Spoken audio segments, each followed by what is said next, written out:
Hi friends, commercial దర్శకుడు వైశాఖ్ దర్శకత్వంలో వచ్చిన టర్బో సినిమా ఈ రోజు రిలీజ్ అయింది. ఈ సినిమా ఎలా ఉందో ఇప్పుడు చూద్దాం. తన ఫ్రెండ్ జెర్రీ బ్యాంక్ లో పనిచేస్తూ ఉంటాడు. అనుకోకుండా అతను పనిచేస్తున్న బ్యాంక్ లోని క్లోజ్ అయిన అకౌంట్ లోకి డబ్బు చేరుతూ ఉంటుంది. చేరిన వెంటనే డ్రా అయిపోతూ ఉంటుంది.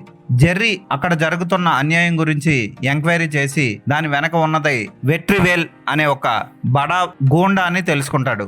అయితే తన ఊరు నుంచి చెన్నై వచ్చిన టర్బో జోస్ తన ఫ్రెండ్ జెర్రీ ఇరుక్కున్న సమస్యలోకి దూరి ఆ సమస్యని ఎలా సాల్వ్ చేశాడు, పూర్తిగా సాల్వ్ చేశాడా లేదా అన్నదే మిగిలిన సినిమా. టర్బో జోస్ పాత్రలో మమ్ముట్టి ఫక్త్ కమర్షియల్ సినిమాలో ఎప్పట్లాగే అద్భుతంగా చేశారు. కాకపోతే సినిమాలో అన్ని కమర్షియల్ ఎలిమెంట్స్ ఉన్నా సరే కొత్తదనం మాత్రం లేదు.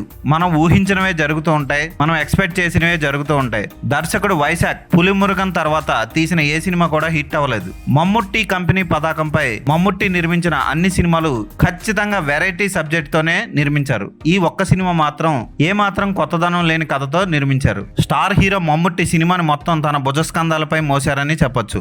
హీరోయిన్ చివరి వరకు ఉంటుంది. ఆమె పెద్దగా చేసింది ఏం లేదు. చూడ్డానికి కూడా ఆమె మమ్ముట్టికి అక్కలా అనిపిస్తుంది, అంత లావ్ అయిపోయింది. ఇక జెర్రీ పాత్రధారి పర్వాలేదు అనిపిస్తాడు. అతని పాత్ర మధ్యలోనే ముగిసిపోతుంది. తెలుగు కమెడియన్ సునీల్ ఈ సినిమాలో హీరోకి హెల్ప్ చేసే మంచి పాత్ర పోషించాడు. ఆ పాత్రని బఫూన్ చేసి ఆడుకున్నట్లు అనిపిస్తుంది, మధ్య మధ్యలో వచ్చి చిరాకు తెప్పించినట్లు అనిపిస్తుంది. కాకపోతే క్లైమాక్స్ కు ఉపయోగపడింది. ఇక మెయిన్ విలన్ పాత్రధారి కన్నడ నటుడు దర్శకుడు రాజ్బీ శెట్టి. అతను చూడడానికి బక్కగా ఉన్నా సరే విలనిజం బాగానే పండించాడు. సైకో పాత్రలో బాగానే చేశాడు అని చెప్పొచ్చు. కాకపోతే అతని నుంచి మరింత హావభావాలు ఎక్స్పెక్ట్ చేస్తారు విలన్ పాత్రలో. అవేమీ చూపించడంలో వైశాఖ్ బాగా ఫెయిల్ అయ్యాడు. ఫోటోగ్రఫీ, యాక్షన్ సన్నివేశాలు, బ్యాక్గ్రౌండ్ మ్యూజిక్ హైలైట్ ఈ సినిమాకి. కొత్తదనం లేని కథ, ఎక్స్పెక్ట్ చేసే కథనం ఈ సినిమాకి పెద్ద మైనస్ పాయింట్లు.